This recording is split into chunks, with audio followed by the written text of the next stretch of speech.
Good afternoon, everyone, and welcome to our webinar, Farm Income and Financial Forecasts, February 2017 Update. My name is Kelly Mendonca, and I will be your host. This webinar is being recorded and will be posted at a later date on the ERS website. At any time during the webinar, you may enter a question into the chat feature at the bottom left corner of your screen, and our speaker will answer at the end of the presentation. Our speaker today is Jeffrey Hopkins. Jeff is the Chief of the Farm Economy Branch in the Resource and Rural Economic Division at the Economic Research Service, U.S. Department of Agriculture. The Farm Economy Branch releases data and analysis on farm sector and farm household well-being. 3 times a year, ERS releases a forecast of income, expenses, assets, and debt. Today is the first forecast release for the 2017 calendar year. I think we're ready to start. So Jeff, you can now begin your presentation. Thank you, Kelly. This is Jeff Hopkins, and I'm pleased to be with folks today. Thank you for joining. This morning we released at 11 o'clock, we released our farm income forecast for 2016 and 2017. Our 2016 estimates won't be referred to as estimates until August when we get our final bits of data in. But this is our first forecast for the 2017 calendar year. So pleased to get to it right away. Let me just advance the slide to the summary. These are the main points that I'll be covering today, and I'm going to try and do this in an orderly fashion. We'll talk about the sources of income for the sector, then talk about expenses, and then finally we'll talk about the farm sector balance sheet, which is to say assets and debt. So overall, our main finding is that net cash farm income for 2017 is forecast at $93.5 billion. That's up 1.8% from the 2016 forecast for net cash farm income. We also have an alternative measure of well-being for the sector, which is net farm income. Includes everything that the net cash farm income measure includes, but even more. It's a broader measure of profits. That is forecast at $62.3 billion, which is down from the 2016 forecast by 8.7%. The value, I'll be talking about the value of ag sector production, including breaking it down by commodity. The forecast is for value of production to fall for the 3rd straight year, but the rate of decline has slowed compared to previous periods. I'll also talk a little bit about government payments. Those are projected to fall relative to 2016 value and be right at $12.5 billion. We break out government payments from commodity insurance indemnities. We report those separate. So the previous figure didn't include commodity insurance indemnities. Those are forecast to rise slightly in 2017, and basically we're putting them at the 20-year loss ratio for indemnities, which is higher than where they were at in 2016. Total production expenses are forecast to remain stable, but individual components of those production expenses are varying over time in 2017 relative to 16, so I'll talk a little bit about that. Finally, farm sector assets are down a value equal to 1.1%, and debt is up more sharply, 5.2% overall, over 7% for real estate debt, and about 2% for non-real estate debt. The difference between assets and debt is equity. Overall, we're forecasting for 2017 for equity to be down by 2.1%. Okay, so the first slide is showing net farm income, which I mentioned we're forecasting down in 2017. It's been down. Our forecast is that it will be decreasing for the 4th straight year after the 2013 high. In real terms, that is to say accounting and adjusting and taking out inflation, the net farm income is down 49.6% relative to what it was at the peak in 2013. But looking at the chart, you can see that farm incomes they tend to be fairly volatile over time. And in essence, where we're at now is pretty close to the average. It's below the average for the running average for the previous 10 years. We're below that in terms of net farm income. Net cash farm income is a different story. That's a little bit closer to the 10-year moving average.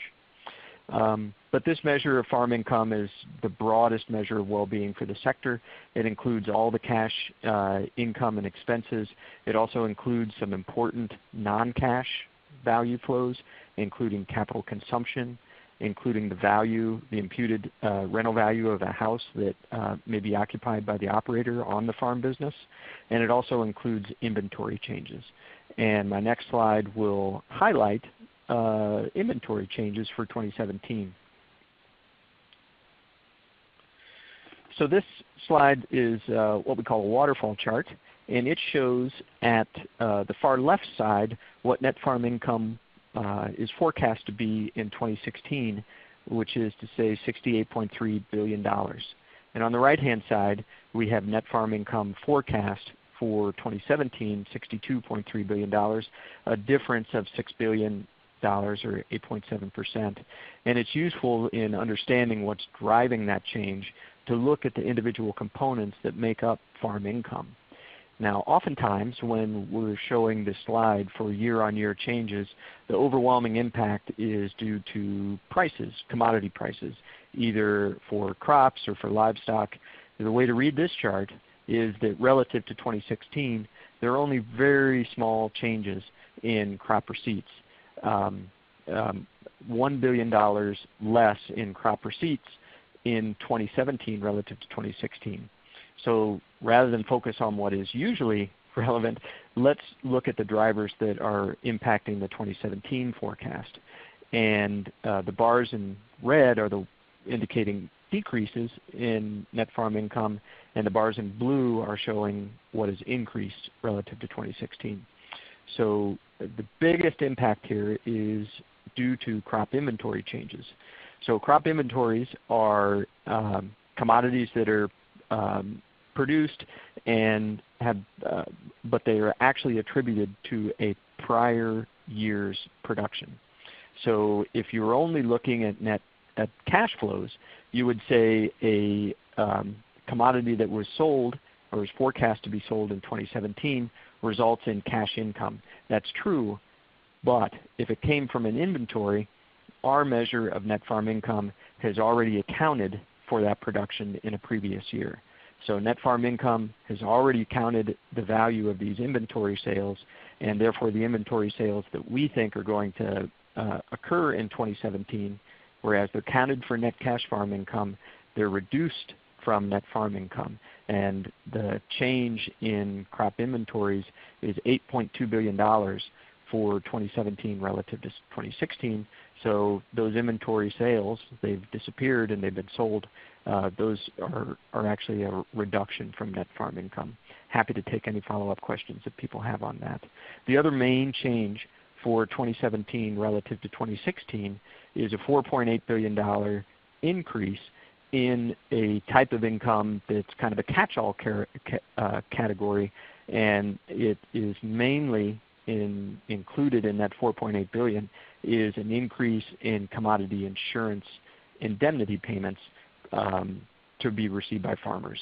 So for the value of indemnity payments for 2017, basically what we're doing is using a 20-year average loss ratio for those programs and assigning commodity indemnity levels that are appropriate for the 20-year average. 2016 commodity insurance indemnities were very low, so this shows up as an increase.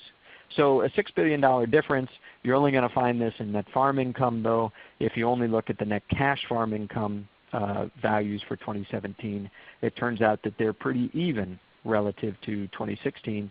And you can see that if you eliminated the crop inventory effect from net farm income, you'd be pretty flat compared to 2016. So that's just an overall view of what's happening.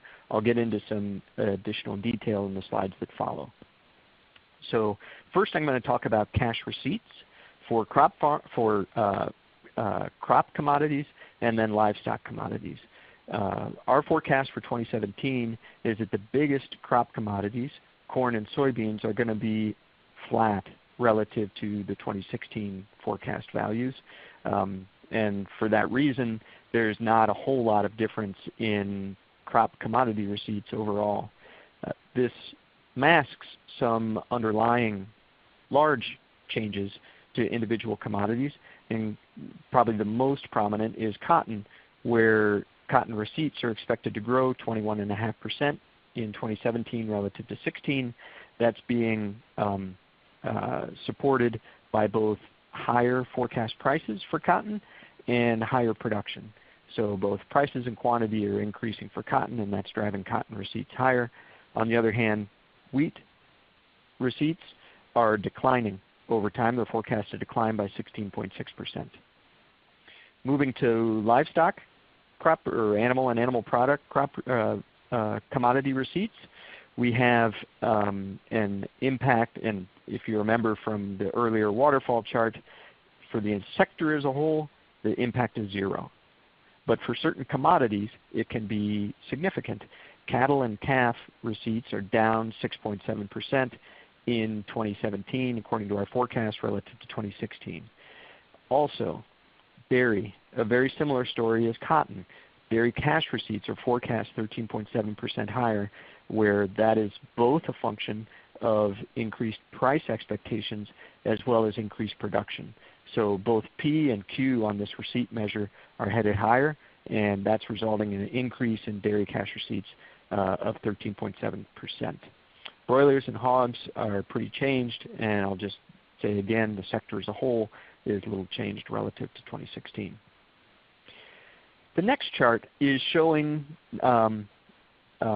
net cash farm income over time from starting at the year 2000 and going to the year to our forecast year 2017.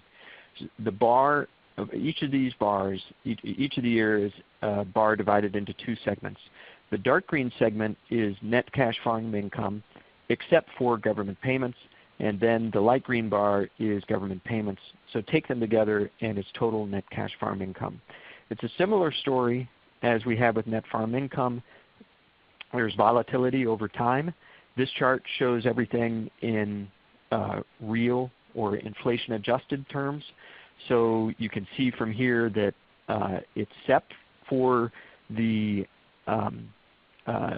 years of 2011, 12, 13, 14, the current 2016, 2017 net cash farm income is actually similar to what we had in the years prior to 2011 through 2014. So much more like the average that preceded it. Now the reason that I broke the net cash farm income into two components was just to show the influence of government payments in overall net cash farm income. And I also wanted to compare the size of direct government payments to net cash farm income for the 2014 period to the present, so the current Farm Bill, versus the period before that, 2000 to 2013. We do have government payments with a slight countercyclical component to it, meaning when income goes down, the payments go up. There's a you can detect that in the 2014 period to the present, but it was much more pronounced in the prior period when incomes would go down, payments would respond by increasing. And in fact, the overall level of payments as a component of net cash farm income is 11% for the 2014 to the 2017 period. That's a smaller share than we had in the period before that, from 2000 to 2013, when direct payments were up to 20% of net cash farm income. So when you talk about farm income, do we include government payments? Yes, we do. That's a part of farm income. Just to give some additional information on the breakdown of these government payments over time, this next chart shows from 2002 to 2017 the level of government payments, and this is in nominal dollars, so dollars of the day. I haven't taken out inflation from this, but it shows government payments over time by type of program. And the bar on the bottom, the green segment, is conservation payments. This includes conservation reserve program payments, so land retirement payments, as well as working land payments, fairly constant over time in nominal terms, certainly in real terms, nominal terms growing slightly. The next segment are those payments that are a function of crop prices. So these are things that when prices go down, payments are activated, and they usually have something along the lines of a reference price or a loan rate or something like that that triggers the payment. And that is basically what we have in the nowadays called the PLC or price loss payments. Those payments those type of payments are shown in yellow. The payments in blue are fixed payments, so these are irrespective of prices. And you can see in the chart the interplay between the blue payments, the blue type of payments, and the yellow type of payments. The blue type of payments, direct payments, went away in the 2014 Farm Bill, and they were replaced largely by payments that are a function of crop prices or crop revenue, and those are the yellow payments. The fourth type of payment shown in this chart are all other payments, which includes ad hoc and disaster payments. They've been very low in 2016. We're forecasting them to be low as well in 2017. The current Farm Bill payments, except for the conservation payments, they would all be in the yellow segment. The PLC payments and the agricultural risk payments, agricultural risk coverage payments, those programs, they constitute 2/3 of all the government payments that farmers receive.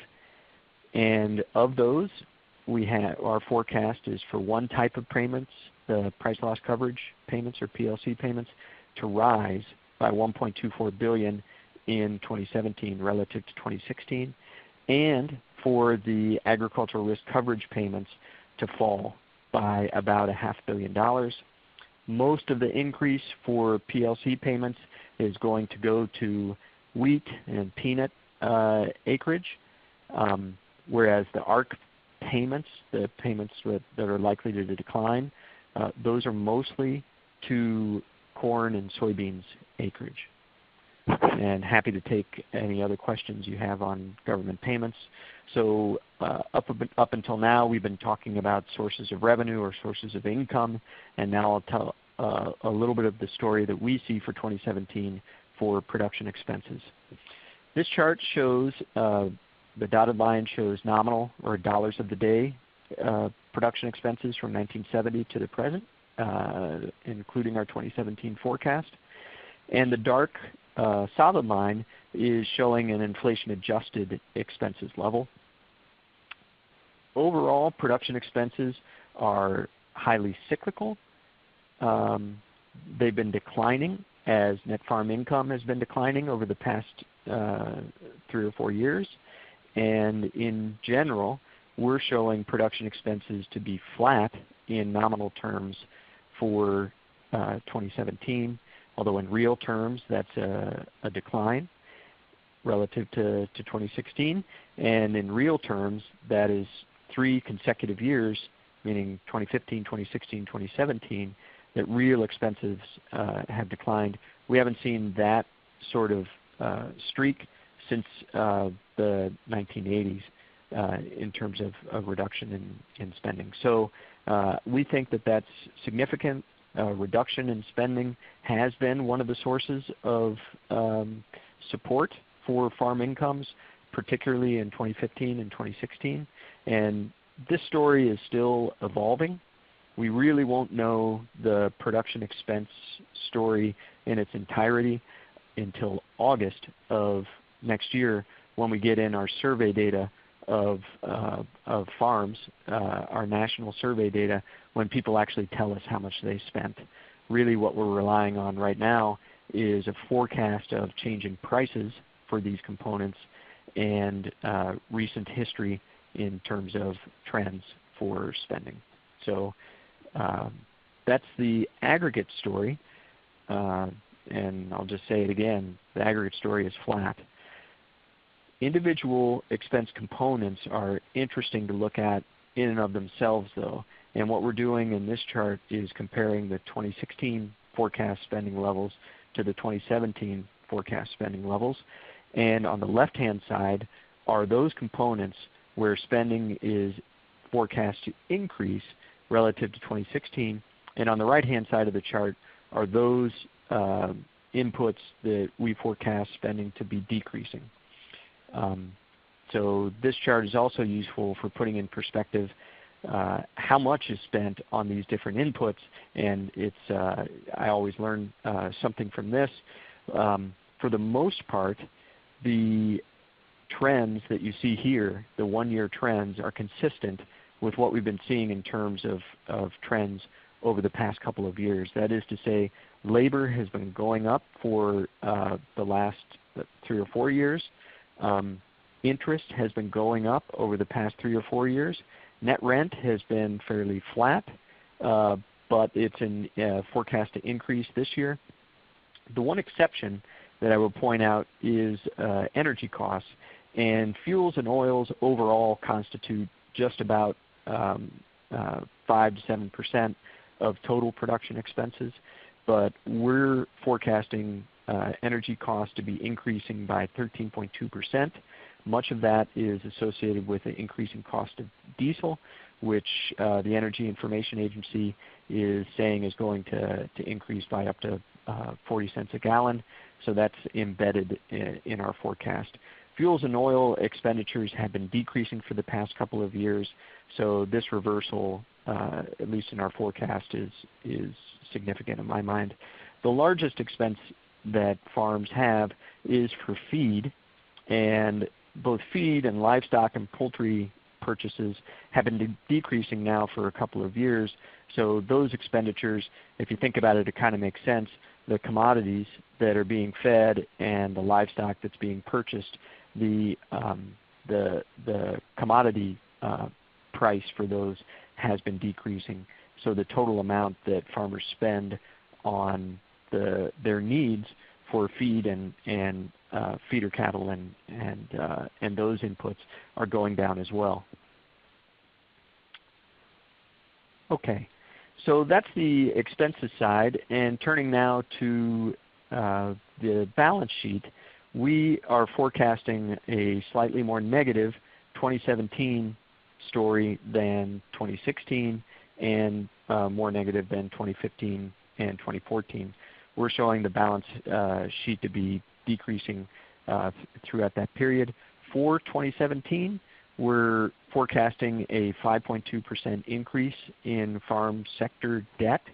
And in the chart, which is adjusted for inflation, you can see that debt is at the highest point that it's ever been, even after adjusting for inflation. So it's at a historic high, and we're showing strong growth in debt as well, 5.2% overall. In particular, real estate debt is forecast to increase by 7.3%, and non-real estate debt less so, 2% increase relative to 2016. With respect to assets, we're forecasting overall asset values to decrease by 1.1%. 84% of all the asset value that farms have is constituted by real estate. And so as the biggest component, it's decreasing by 0.3% in our 2017 forecast. This is actually the same level of decrease that we have for the 2016 forecast. The reason that the overall asset isn't more like its largest component is that the other components of farm assets, including machinery and equipment, including inventories, including financial assets, they're all decreasing at a much faster rate, resulting in an overall reduction of 1.1%. The equity forecast is for a decline of 2.1% relative to 2016. I guess stepping back a bit and looking at this chart, you can see that equity values and overall asset values are at an all-time high. And one of the things that people want to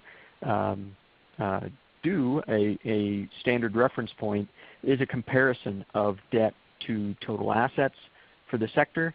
And we have that in the next slide, which shows debt to asset all the way back to 1970. So this is the same time period, and in fact the same information that was shown in the previous slide. It's just expressing it in a slightly different way.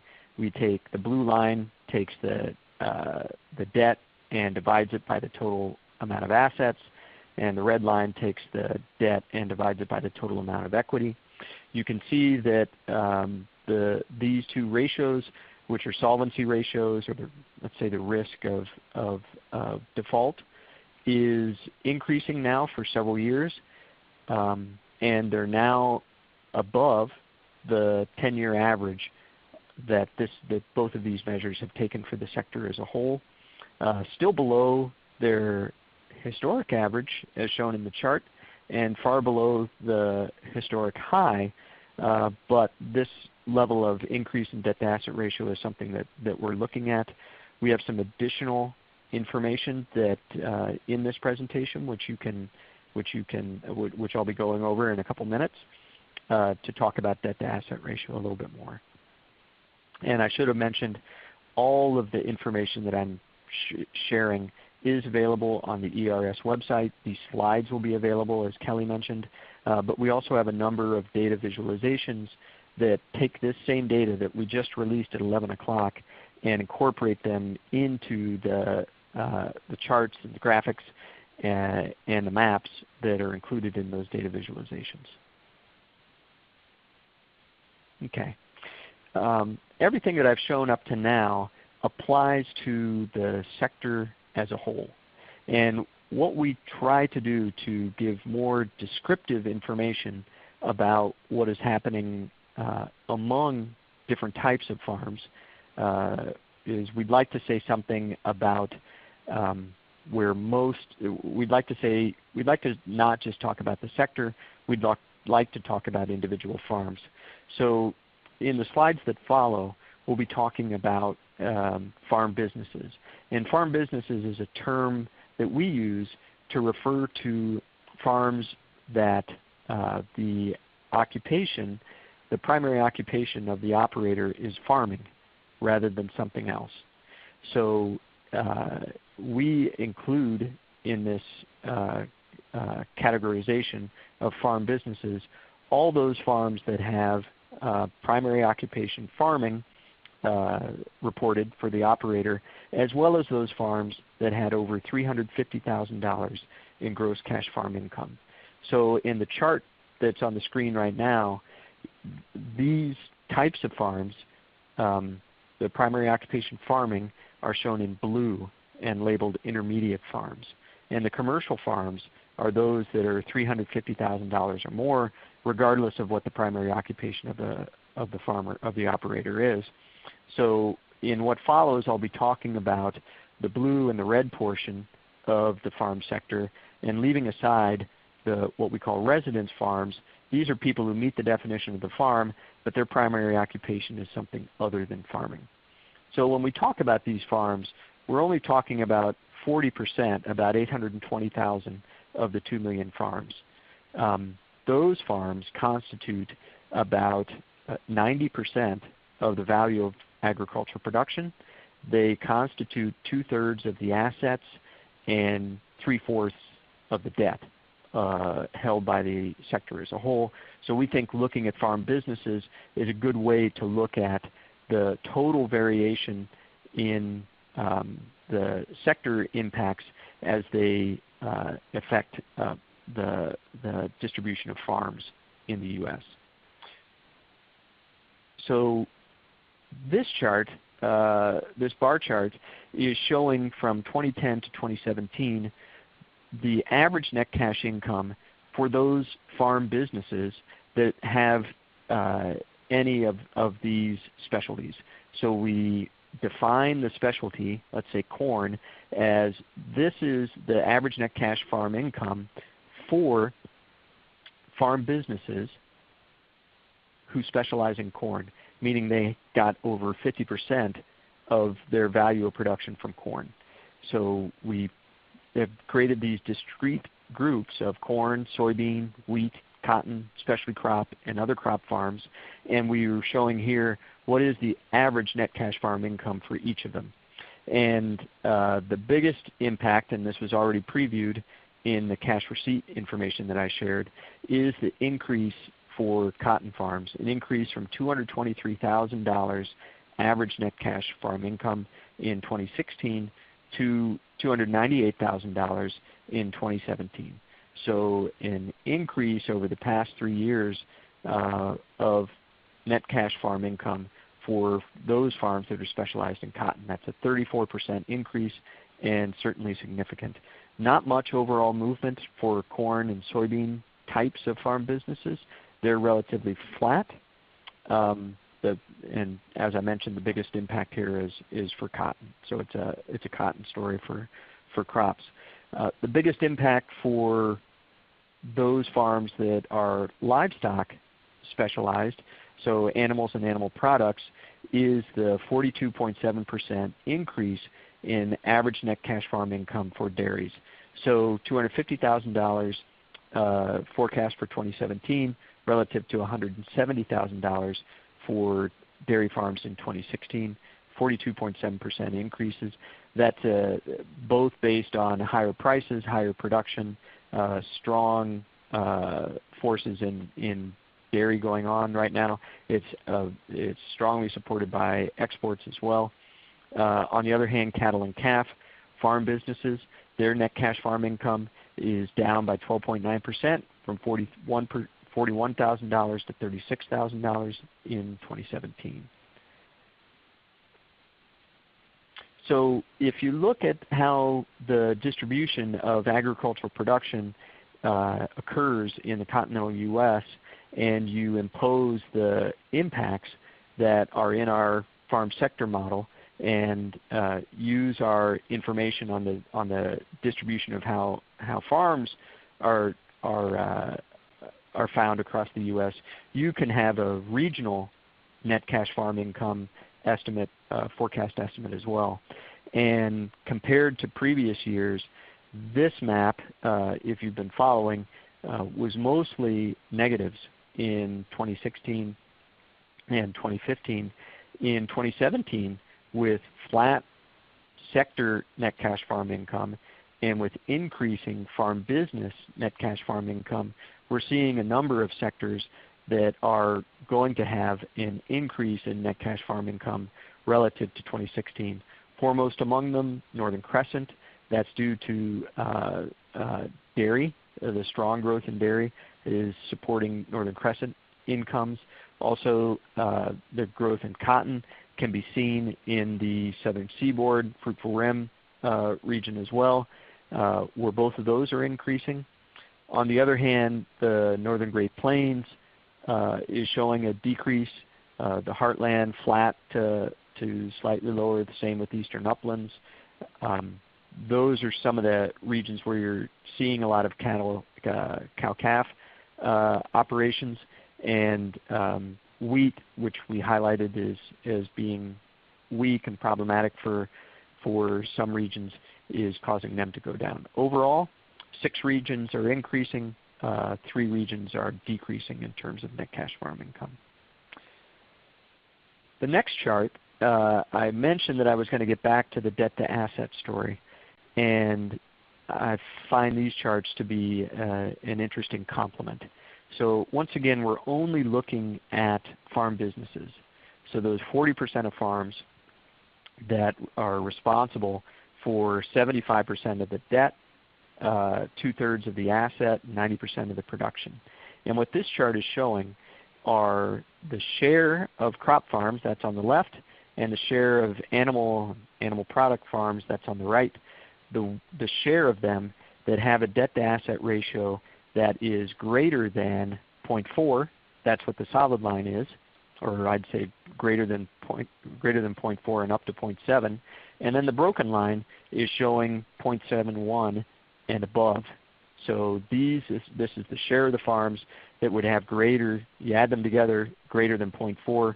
0.4 is a benchmark. If an individual has less than 40% of their assets in the form of debt, then it's not a sign of stress.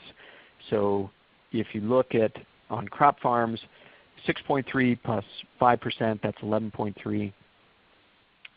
This is to say that 88.7% of crop farm businesses have a debt to asset ratio below 0.4, not really a source of concern. However, 6.3 of them, 6.3%, have a debt to asset ratio greater than 4, and 5% have a debt to asset ratio greater than 71. So these are the ones that we're keeping an eye on and seeing how this share changes over time. I said at the beginning, if I didn't, I should have, that the level of net farm income is the lowest since 2002. So referencing the 2002 level in this chart, you see that with net farm incomes as low as they were every year prior to 2002, the share of farms that are highly leveraged still is not approaching what it was at 2%, what they were at 2002, but the share has been increasing over time, in some cases sharply. And the exception is animal and animal product farms, where 4.9% of them have a debt to asset ratio of greater than 0.7, and that is greater than what we were seeing in 2002. So as I mentioned, this is something that we're going to be looking at and following over time. Okay, so leaving aside the farm business, we're going to talk about the farm household as a whole.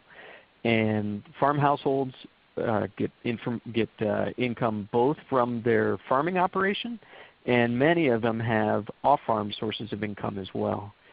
And this chart, which I just put up, is showing the median farm income and the median off-farm income for farm households, as well as the total household income. So we produce a forecast for 2017 for median farm household income of $79,733. That is represents a 3% rise relative to 2016. The decrease in farm incomes at the sector level is shown by the decrease in the median farm income in this chart. Median farm income is actually negative across all 2 million farms, minus 1,437. But most farm households continue to get the majority of their income from off-farm sources, and the purple bar in this chart is simply showing that the importance of off-farm income, and that it is forecast to increase relative to 2016. So with that, I'd be happy to take questions. And Kelly, why don't you go ahead? Thank you, Jeff. We do have some questions. I have a question from Jeremy. Is it accurate to say this forecast expects farm profits to decline this year in large part to a drop in the price of corn? So our broadest measure of farm profits is farm income. And relative to last year, we would say that the drop in farm income is due to a drop in income from, it is from crops, right? Because it's the increase in sales from inventory. We actually counted that inventory. We counted the value in the previous year, so we're not going to count it now. In terms of cash flows, we are showing an increase in sales out of inventory. So the actual crop commodity forecast for corn, the price forecast, is not that drastically different than 2016. We're basically using the World Agricultural Supply and Demand estimates that were released in January. So the impact is as forecast by them.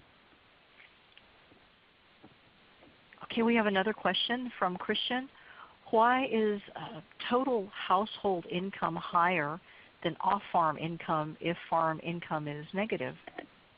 That's great. So what we're reporting here is the median for each of these series.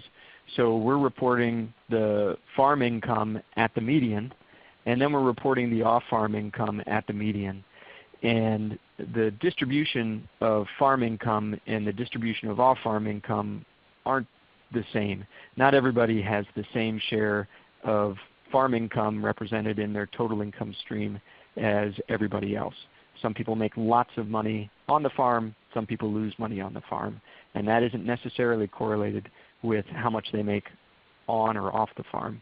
If these were averages, you could add farm income and off-farm income and come up with total household income. But this is the median for each of the components, and you can't add medians in that way. All right, we have a question from Bradley. Are the income projections consistent with the commodity baseline forecast tables released in December in advance of this month's long-term baseline projections? Thank you, Bradley. What is driving the farm income forecast for this release is the January WASDE report. The baseline report will be driven off of the December WASDE report. So a slight difference there in that our data is just a little bit more recent.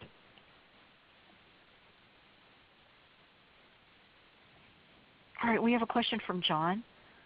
Statistical properties of USDA surveys generally allow correct national level aggregation for just a couple of items, often acreage and production. Other items can be compared among regions but not aggregated. How will your survey allow for correct national aggregates for such a wide variety of farm expenses in August? Wouldn't it be better to gauge expenses from industry sources? Yeah, that's a great question, John. Basically what is driving our forecast at this point for expenses is we do bottom-up forecasting, which is to say that any expense is going to consist of a price and a quantity, and we're forecasting both prices and quantities separately. So I'm not sure that you would be able to get that level of disaggregation of prices and quantities from industry sources. What we do is use the USDA data, which they're required to collect on prices, and we look at historical trends and forecast the prices and the quantities for each of these. You're right though that we really don't have, there is no information on expenditures until we get the information that from the survey, from the ARMS survey, which is released in August. So this past August, we revised the 2015 farm income estimate based on what we saw in the ARMS survey. It was a surprise because forecasting prices and forecasting quantities was not really capturing the economic response that farm businesses were making to reduce their spending. We weren't able to document that until we had the data on which to do it. So the ARMS data is really a key component for us, and we don't know of anything that could match it. In the meantime, we make do with what we can, but it's no substitute for the actual data that we get from farmers. All right, we have a question from Copycat. So the farms in the dashed line are not included in the farms in the solid line. I believe he may be referring to slide 17. Yeah, so I have slide 17 here. They're not included. So these are mutually exclusive groups. The dashed line is farms that have, you'd say, highly leveraged, 0.71 and higher. The solid line is that discrete category of 0.41 to 0.7. There's a typo here. It says 0.41 to 0.71, but it's 0.41 to 0.7. And so that's one group. And then the other group is 0.71 and above. You could take two of them together. You could take those two numbers, 6.3 and 5.0. That's 11.3. So 11.3 have 0.4 and above, just all the way from 0.41 to higher than that, which is to say that 100 minus 11.3 have a debt to asset ratio that's below 0.4, so 88.7. 88.7% of crop farms have a debt to asset ratio less than 0.4, and 11.3 have higher than 0.4, and you can break that into two different groups. Good. We have a question from Demona. Farm households includes all farms, correct? That's right, Demona. It's all 2 million farms.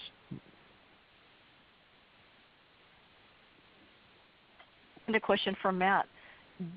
Do you see more concerns with liquidity ratios or solvency ratios? Yeah, that's a good question. You can find them both on the ERS website. I do think that there are more, I guess, concerns about liquidity than solvency. Liquidity is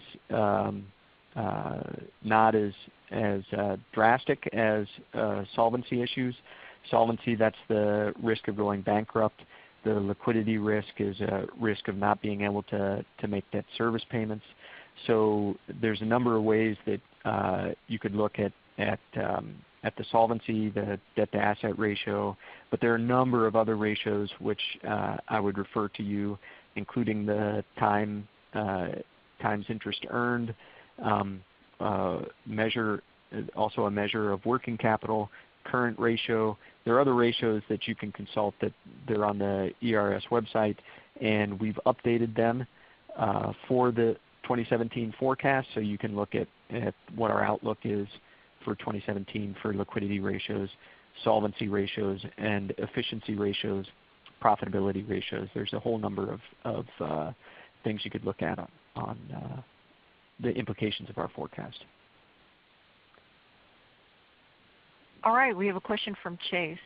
Do you look at the breakdown of off-farm income by any chance, or have any of those statistics available to share? Yeah, I would refer you to the Farm Household Income Data Product website. We do, much of this data comes from the Agricultural Resource Management Survey, and there we ask questions about off-farm income, both for the operator and the spouse. We consider retirement income, income from investments, as well as wage income and income from operating a non-farm business. There's a number of different ways you can look at off-farm income sources and how those have changed over time. So yes, you can find that. Michael has a question. The forecast rent expense is predicted to go up. What is driving the forecast of an increase when other sources indicate that rent will be going down? Yeah, so this is, it includes rental payments, but it nets out payments for expenses that operators make on their own. Let's say if they pay property taxes, if they pay part of the spending associated with share rental contracts. This is not a big change in terms of expenses, but it's not the cash rent or share rent estimate that's really driving this. Other sources of net rent are in fact behind this. We have share rents not declining, we have cash rents not declining but remaining fairly flat. We have share rent remaining fairly flat.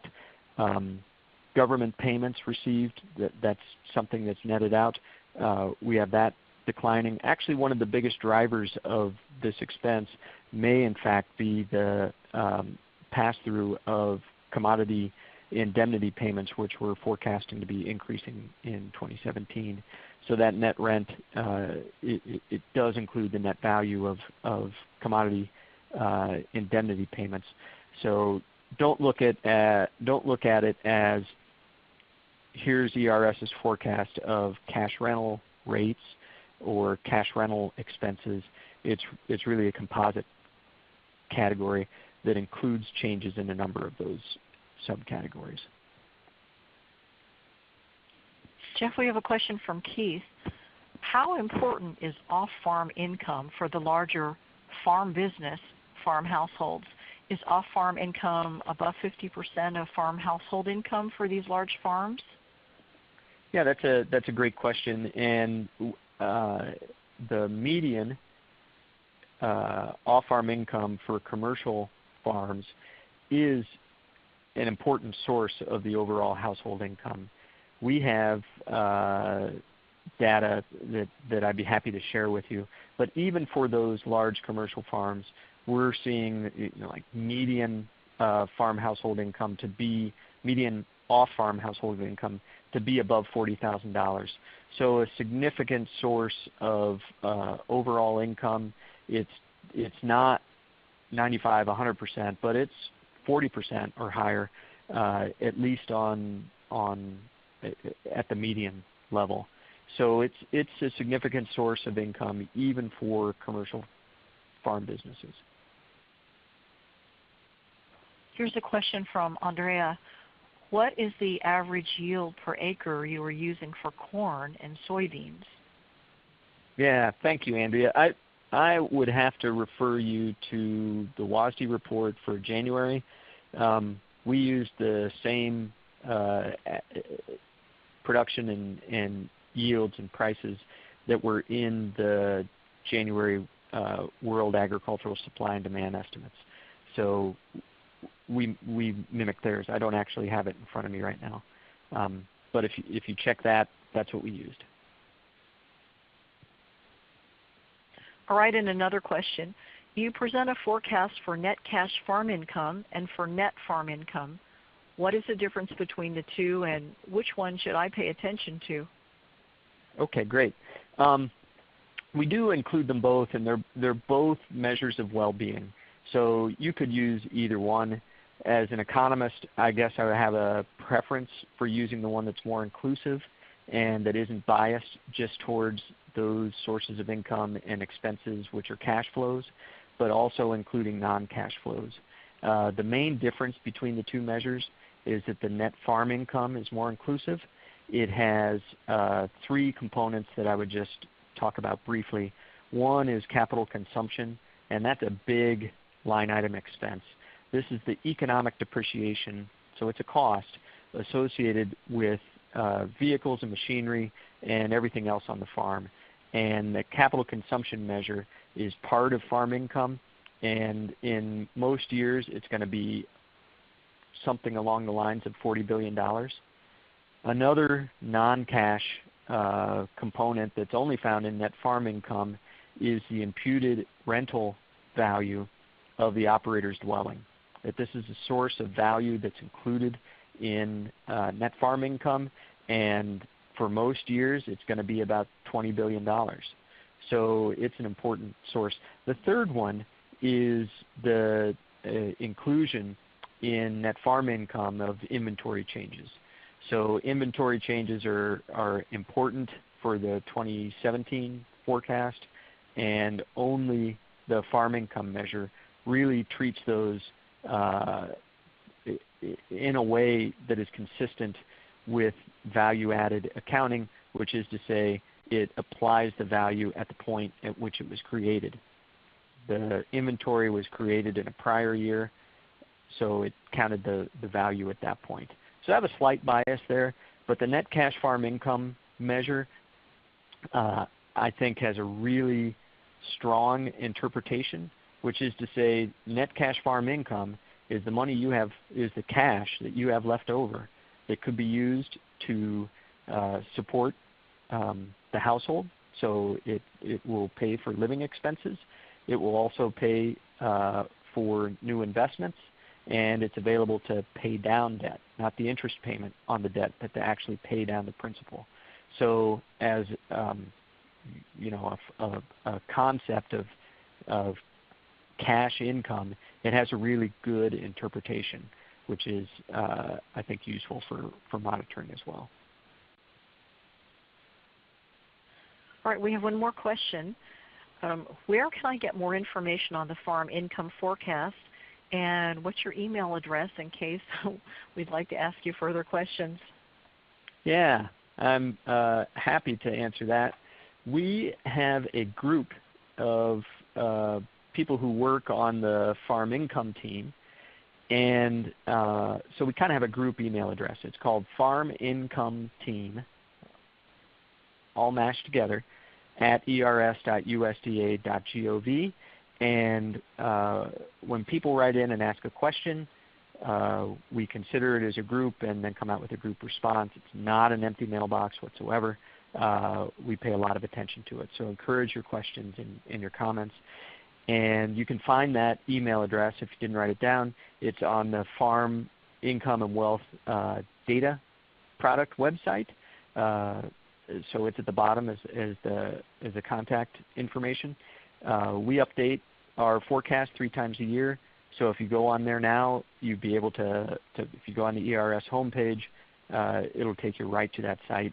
At least on my computer, if I Google farm income, it takes me to the ERS website. You won't have a problem finding it. Thank you, Jeff. I think that's all the questions we have time for. Thank you all for joining us, and have a great day. Thank you.